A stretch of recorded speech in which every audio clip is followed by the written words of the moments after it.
wages basically, which just to keep these workers alive, to go back to work every day and produce for these for these brands.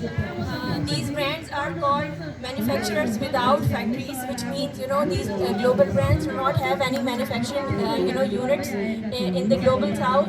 However, they control each minutest detail of the production going on the production lines, which means somehow, and they are responsible for what the labor violations that are taking place on the on the production lines. However, they refuse to take those responsibilities. I would give you the example of Pakistan. In Pakistan, garment sector is the second largest manufacturer employer of the labor force in Pakistan, and it accounts 8.5 of our GDP and 1 or 2% of the world market share. And garment workers make 35% of the total workforce of Pakistan. However, if we look at garment sector in Pakistan, the issues specifically the garment workers face is excessive working hours. They have to work excessively, excessive work hours. Occupational health and safety remains a big challenge in Pakistan. We have seen accident like Ali, garment factory. We have seen where 285 workers, were burned alive because there were no the health and safety standards in the factories were not up to the mark, and these global brands were sourcing from that factory.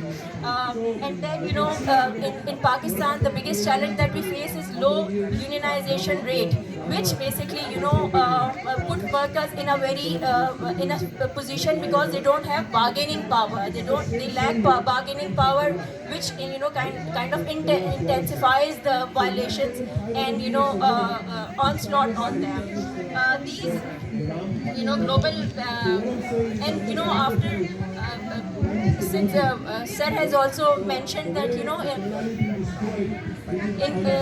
after the all right.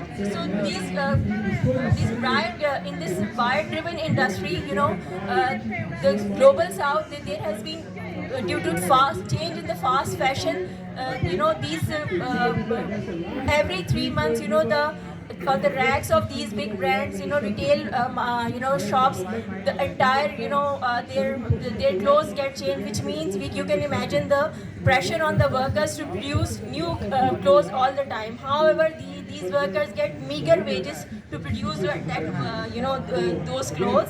And I would end my contribution with making this point that I would present the estimation of Asia Floor Wage Alliance, just to present and give you a thought. Kind of you can imagine the exploitation that is taking place with these workers in Pakistan. Asia Floor Wage Alliance has calculated in 2022 that workers should have been paid living wages as per 67,000 Pakistani rupees, and at the same time these workers were getting minimum wages was 25,000. So you can imagine the gap between the minimum wage and the living wage. So probably what needs to be done here is, while we are demanding living wage, probably we can think about not only pushing these brands for kind of increase the money so these supplier can give those workers minimum wages. However, meantime we should also demand for fair minimum wages, which means until we wait for these brands to give enough money so these supplier can give their worker living wages. But in the meantime there should have been some demand for fair minimum wages also, and there should be a demand for restructuring of this value chain is also needed here. And brand needs to be taken some sort of responsibility, and for that I believe that voluntary code of conducts are not working anymore.